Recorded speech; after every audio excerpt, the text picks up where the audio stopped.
want to bring our credit guru, 360 credit. Andre, listen, this is the guy, because most people that there's conversation, what my credit look like? What am I have to do? And there's so many schemes out here, right? People tell you they gonna get your credit together, and you drop all this coin and you like, my credit ain't moved. So we're not in for taking your money. This guy, he has the receipts, okay? And at Elite, we are very particular of the vendors that we use. We don't let these beautiful ladies come on and thank you all for coming in.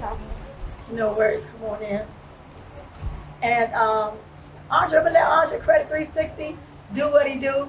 Like I said, he has the receipts to prove that your credit will be boosted. And with us at Elite, we really teach you how to be a good steward over your finances. It ain't just about buying a house, because if you buy the house and you don't know how to manage your money, then that's how people lose their home. So we're gonna make sure that today that you are empowered to know how to not only leverage your credit, because credit is power, but even give you buying power to even expand your investment portfolios. So Andre, the floor is yours. Thank you. Good morning. Morning. Good morning. Morning. All right. I'm Andre Coakley, president of Credit 360, a local credit repair company. And what I'm going to do to y'all, I'm going to preach to y'all about credit. I ain't going to teach to y'all about credit, all right? Oh, preach so when y'all see my little rag in my hand, right? You know, this is just Reverend Dre right here, because I'm very passionate when it comes to credit, all right? So the sweat might be pouring, but that's all because I'm passionate about what I want to give to y'all, all right? So first thing first, all right? I'm a believer of credit. I'm not a believer of debt, right? So we kind of get that kind of confused. When we talk to a lot of individuals, when we hear the word credit or we hear a $50,000 credit card, we automatically think of $50,000 in debt, right? However, you can have access to credit but not have access to debt. That's some of the things I want to talk about today. What we're going to do is we're going to break down the actual credit scoring system, what you can do. I have a short amount of time. I'm going to talk fast. I'm going to try to pour everything I can within that short amount of time. However, after this is done, if you have any questions or concerns, you're most definitely welcome to actually ask me. Now, there might be some things that might be personal about credit. If it's personal, I don't want you to actually display it publicly, if that makes sense, all right? However, you can most definitely ask me any question in the middle of this presentation. All right, so does everybody have this chart? Does everybody have this? All right, so I'm gonna break this down. So the first thing we have this actual pie chart down here, right? I have 2 kids. When they go to college, the first thing I ask them, what's the grading scale? And they look at me crazy every year, like, what do you mean, what's the grading scale? The problem is, if we can't see the target, you can't hit the target. Does that make sense? All right, so a lot of times we're going in thinking that we need to buy a house with a 620 credit score. A 620 credit score will allow you to qualify for a house, but a 620 credit score is considered a C- from a grading standpoint. So that's like you telling your kids to go to school and get a C-. So you should not be aiming for a 620 credit score when it comes to buying a house. You will qualify, but you will get higher interest rates. Therefore, you will pay more for that house over a duration of time. And unfortunately, with the pricing of housing today, we need as much credence as we can on that interest rate to make the house affordable. All right? Does that make sense? Mm-hmm. Y'all with me? Yep. Yeah. Okay, I just want to make sure. All right. So the highest credit score. What's the highest credit score? Let's get loud with me. Huh? What's the highest credit score? 850. All right. So the highest credit is? 850. The highest credit score is? 850. Now, what's the lowest credit score?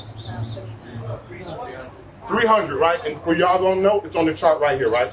You put it on there. All right. So the highest credit score is 850. The lowest credit score is 300. Y'all see how it's coming already? All right.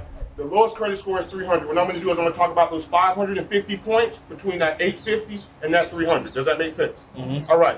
So if you take this chart out, the biggest portion of your credit score, or 35% of your credit score, is payment history, right? 193 points is based off of just your payment history. So we got ladies in here, right? I do these workshops for 10 years. And for the 10 years I do these workshops, 90% of the participants are females. Why is that? Unfortunately, women look at property as security, men look at property as an investment. Come on, teach us now. All right? All right? When we look at a property, we look at it and say, man, I can flip that thing, I can make $100,000, right? See, that's how we look at it. Y'all like, man, if I get this property, I can provide for my kids and I ain't got to worry about him if I don't need to. Come on now. Am I preaching? I just want to make sure. All right. All right. All right. So payment history, 193 points is just paying your bill on time. Ladies, if a man just comes home on time every night, is he a good man? No. All right, so just because you pay your bills on time, you don't have a high credit score. Does that make sense? All right? So there's multiple components that makes a man a good man, the same way there's multiple components that make your credit score good. So good. when we're talking about payment history is broken up in 30-day increments, 30-day, 60-day, 90-day. So a 30-day late is I have a payment that's due January 1st, I miss January 1st's payment. However, I make that next payment on February 1st. That's what we call a 30-day late. Does that make sense? Yes. All right, a 60-day late, I have a payment that's due January.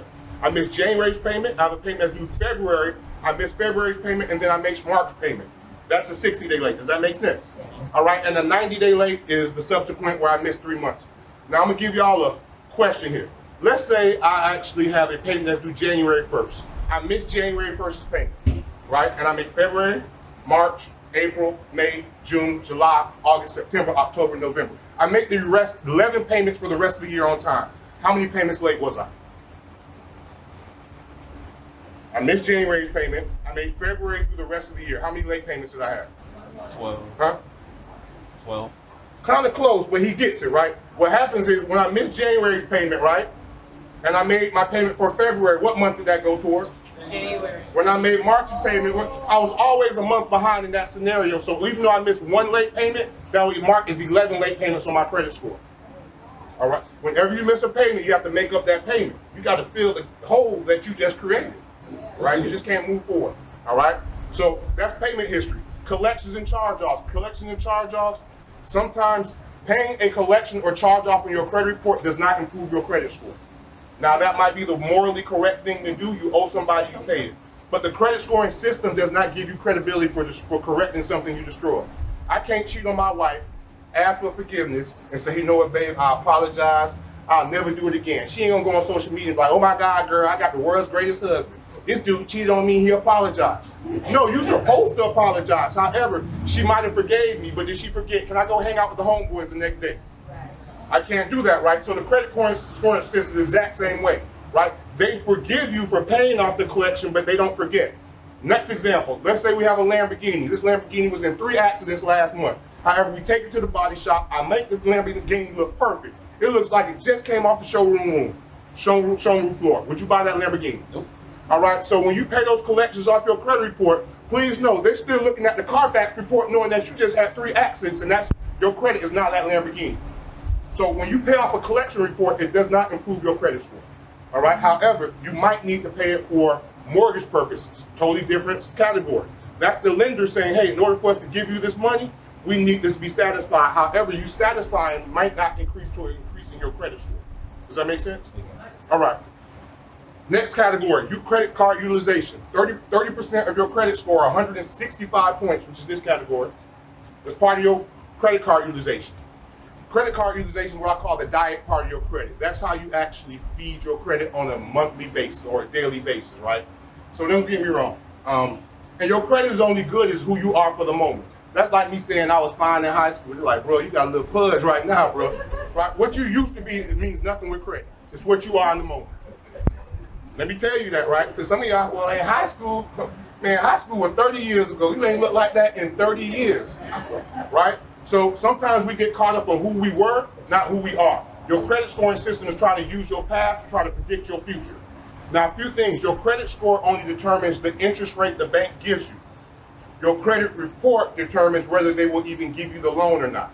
So your credit report is like your health. So let's say I put Denzel Washington in the room. All y'all are single, right? Good-looking brother. He made money. He think he all right, right? All right. I say, okay, y'all are single in a normal situation. Would you want this to be your husband? Most women would say, yeah, I think he got a lot of good characteristics. But let's say I flip the narrative and I say, okay, now he has an STD. Would you want him to be your husband?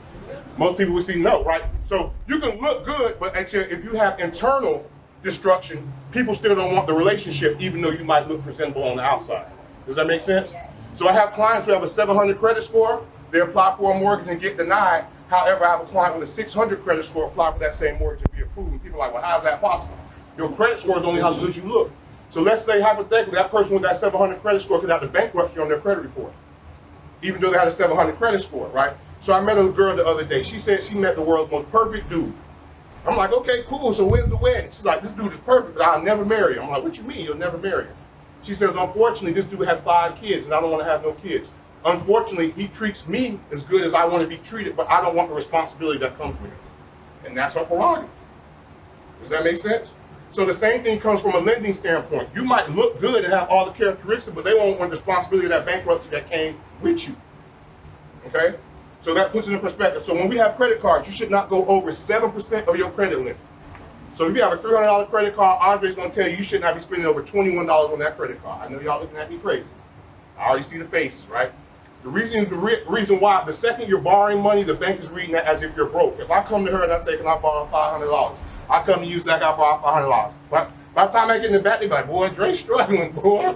That boy hurt. He better not ask me for no money. Right? Banks feel the same way when they're looking at your credit report. When you owe Capital One, Chase, and Bank of America, now you're going over here to this bank trying to say, hey, let me get some money. All right? So credit is meant to have access to, not meant to be used. I have nearly perfect credit scores, right? And I only have perfect credit scores because I believe in credit, but I don't believe in debt. I have a few $100,000 in credit card, but only $2,000 worth of debt. So what makes my credit score high is the simple fact that Andre has access to money, but he's not using it, so we can trust him with more money. For example, you have a son or a daughter. They turn 16, you buy them a Honda. They buy the Honda, you say, do the speed limit in the Honda. They do 100 miles per hour in the Honda, right? When they turn 18, would you buy them a Lamborghini? Because they're gonna do 200 miles per hour in the Lamborghini now, right? So human nature is how you handle things on a smaller level determines how you're gonna handle it on a larger level. So don't say, oh, well, it's only because of $300 credit card, the only reason I'm maxing out. No, the bank is looking at is, if we had $3,000 credit card, you'd be doing the same exact thing. So that's why we're saying on a smaller level, if you don't use the credit, they'll give you more credit because now you're showing you're responsible. It's the direct opposite of what we think. My clients say, oh, I max out that credit card and I pay it off every month. They should be happy. No, Capital One is happy. However, the credit scoring system says you are a risk. Two different people in that equation. Capital One's the one making interest on you, or the lender is the one making interest on you.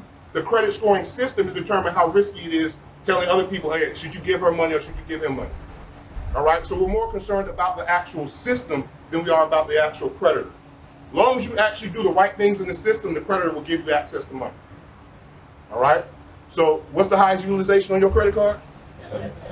Okay, y'all listen, I feel good. Now I can go home. All right, so I don't know how I am with time. Well, until they cut me off, I'm gonna keep preaching. All right? Yeah. All right, so the next thing we have 15%, right? Length of credit history, or 83 points of your credit score. It's based off of how long you've been in the game. Very simple equation. You got a freshman and a senior with a 4.0 GPA. Who's stronger? The senior, right? All because of time. Am I done with time? Okay, all right, so you got a freshman and a senior, right? Of course, because the senior has done it for a duration of time, he is stronger than the freshman. Don't think because you paid 3 months of your credit card on time, now all of a sudden you should have an 800 credit score, right? Keep in mind, they're looking at your credit from a duration of time. Your credit history is really a 10-year history of who you are. It drags 10 years, right? So right now in 2022, your credit profile is basing you all the way up to 2012. Does that make sense? However, items stay on your credit report for 7 years, most negative items. Legal items can stay up to 10 years. That's why we say 10 years, but majority of the items in your credit report for 7 years, all right? So you want to have payment, you want to have a lot of duration to your credit report. Credit looks at long-term relationships. The longer the relationship, the more trustworthy you are. You got a guy, he's looking for love, right? You got guy one. He goes on 5 dates to find his wife. You got guy two, he goes on 1 date to find his wife.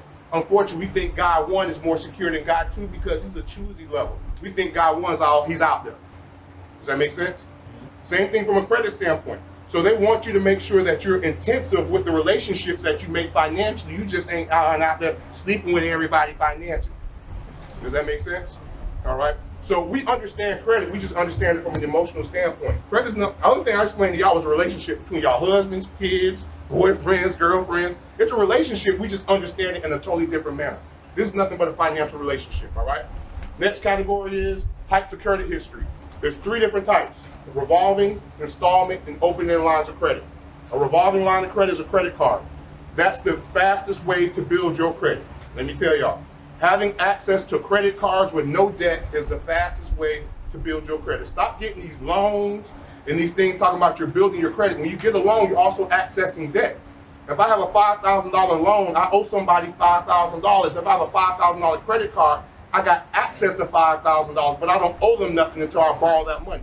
You're getting credibility when you're not using the credit. That's like I put $5,000 on the table and I tell you don't touch it. If you don't touch it, I know I could put $10,000 on the table in front of you. But if you touch the $5,000, at the end of the day, it lets me know that number one, you probably got a financial issue that says you need to use that money, or number two, you got a discipline issue, right? So a lot of times we don't talk about financial behaviors. The problem is the financial behaviors we learn in our community are incorrect because half the times our parents didn't know the correct financial behavior, right? I learned the credit game from people who didn't look like me, because the people who look like me didn't understand the game. All right. However, just because of that, it's my passion to come to y'all and preach to y'all, right, about credit. And we think it's something that is dismal. We think it's something that's really, it's really complicated. It ain't complicated, right? When we kind of really look at it from a relationship standpoint, everything you should be doing is positioning yourself to have access to credit, not access to debt. I can go anywhere, and I don't say this to boast or brag, y'all. Like, I don't boast or brag, but knowing that I can go anywhere I want and get access to somebody's money makes more money. So I believe, let me back up. I believe you use credit for two purposes in life. Number one, emergency, real emergency. Funeral, pandemic, transmission break on your car. Bloomingdale's having a one-day sale on MCM is not an emergency, ladies. I know it sounds like it. I know you could have got that deal, right? But that's how we catch ourselves sometimes, right? We kind of catch ourselves saying, it's an emergency because we're getting out of the discount. That's not an emergency. You should not be putting that on credit because you are paying the discounted price plus interest. What you saved, you probably actually just paid the interest by dragging out the payment on that person. And you probably put it on the credit card in the first place because you had the money in the bank account in the first place, right? So we got to be very careful with that, all right? So our spending behaviors. So first reason is to use their money for emergency. The second reason is to use money to make more money for yourself. I love borrowing other people's money to make more money for myself. I know nothing about a car. I'm like a woman when it comes to a car. I just put gas and the key in it. I can fix credit. I ain't gonna ever fix a car, right? That's just not my specialty. However, when it comes to actually, building your credit and using it for to make money for other people, I bought a Honda for $8,000 on the credit card, right? I put $3,000 worth of work into it on the credit card. I sold the car for $18,000, right? So I made $4,000 by using access to somebody else's money, which I probably wouldn't have done that deal if I had to pull the money out my bank account to make it happen. I'll take a risk with your money all day, right? Does that make sense? All right, so that's how you should be utilizing. So I use that credit to now start putting money into my savings account, right? So just having access to credit is not necessarily valuable. It's how you liquidate that credit, which makes it valuable, all right? Any quick questions or concerns? Yes. So when it comes to credit, and let's say we want to utilize our credit just to kind of show some type of activity, but we have the money and we pay it right away. Is that the smart way to do it? Exactly. So that's what we call a credit transactor. You're using the credit card like a debit card, which you should be doing, but I hate to even tell people that because we use it like a transactor, and then the transmission breaks out in the car, and then we can't pay the credit card off, right? So when you actually budget, there's three different types of budgets you should have, or savings plans. You should have a long-term saving plan, which is a 5-year plan, which is, what you plan to do for something where you're investing 5 years in forward, pushing it forward. You should have how can I say this? A 1-year reserve, which you should try to at least have 6 months to 1 year reserve afloat of emergency funds. If anything happens in your life, right? So the reason why you want to position your money is because we want to have it positioned where you're not eating into your long-term funds. You have different gaps of money that you actually kind of feed into as destruction takes place, all right? The problem is we know how it is. Once you start putting money out that savings account with all that money, you keep feeding off it. So when we budget, you should have what we call a discretionary account, which has 2 to 3 months of your daily, monthly expenses. That way, when you get your bills with that expense account, you pay the bills immediately. You don't have to wait because you have the money. You have 2 to 3 months of your actual monthly bills in that float account. So now you can pay your bills quickly. When you have some type of mishap, transmission breaks, now you go into possibly the 1 year, possibly term. You understand? You're not digging deep into your pockets. But if we try to position ourselves like that, believe me, it's a game changer. and then you add credit to it. So I had a lady the other day, she lost, well, her credit score went down almost 150 points Nice. because she maxed out all her credit cards because she lost her job in COVID, and she's been avoiding me. Like, I've been calling them like, well, yeah, she ain't been calling me, this and that. And I happen to catch her at the grocery store. Won't he do it? You know what I'm saying? So I see her at the grocery store, and I'm like, well, what's going on? She's like, Andre, you know what? She's like, now she's starting to tear up. I'm feeling like, what's going on? She's like, Andre, I feel so bad. She's like, man, you helped me get my credit score up. You gave me access to credit. And because of the pandemic, I lost my job, had to max out all my credit cards. And, and now my credit score is, all the work you did is gone. I'm like, you know what? Thank God. She's like, what you mean, thank God? I was like, now tell me, where would you and your 3 kids have been if you didn't have access to those $15,000 credit cards when the pandemic hit? She's like, I'd have been homeless. I'm like, I'm the credit man, but your credit score doesn't determine who you are. In real life, your credit report or your credit score is a safety net to prevent you from hitting rock bottom. Society programming has us walking around here thinking our credit score determines, oh, you got an 850 credit score, you got an 850, like, nah. At the end of the day, you got an 850 credit score for the moment. You look good as you good for the moment, and it's hard to look good forever. Ain't it? Right? Think about that, right?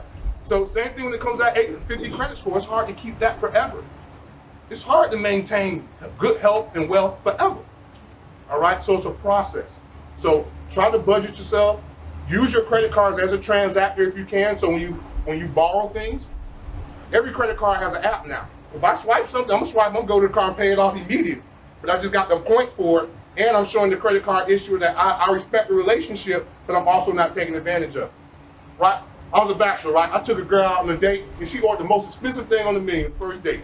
And she talking about going on vacation. Ain't no in the world we're gonna go on vacation, because your spending bag on the smaller level determines what's gonna happen on this vacation level. Does that make sense? All right, so it's nothing different.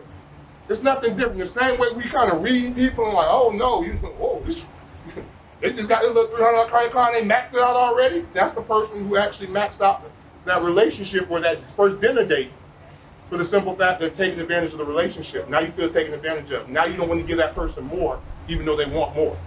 And even now they need it. Now her transmission breaks down. You really feel, well, I really like this girl, but ain't no way in the world I'm gonna fix her transmission. Y'all feel me? Y'all been in that situation before, right? So y'all get me. I'm Andre Coakley.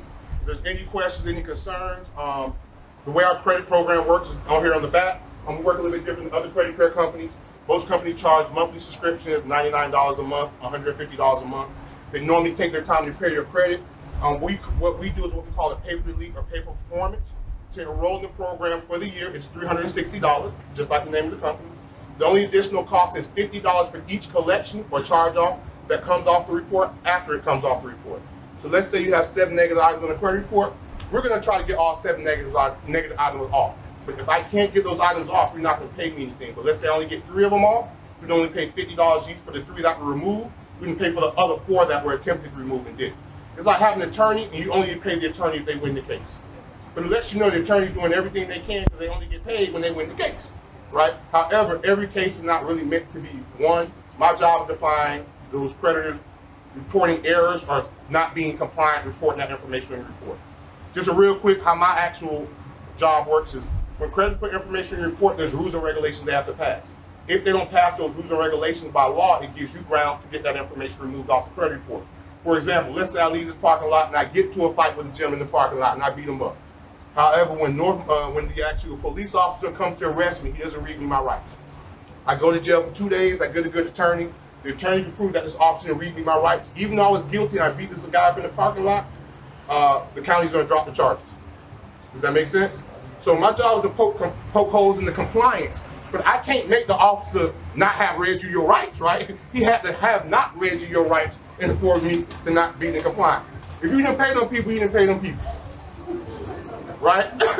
It's just that simple, right? I ain't going to hell for y'all. Whether that debt has a $7,000 balance on it, a $3,000 balance, or a $0 balance from a credit scoring standpoint, they are all equal.